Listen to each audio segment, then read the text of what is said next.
Saya selaku Kapolres mengucapkan selamat Hari Raya Idul Fitri 1447 Hijriah.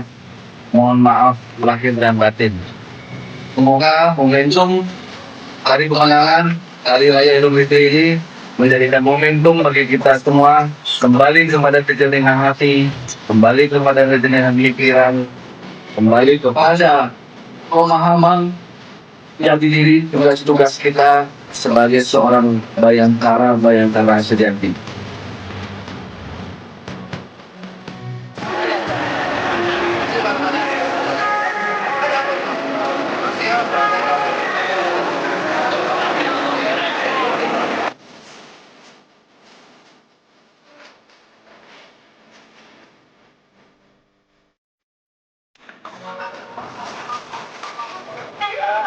Ada penantang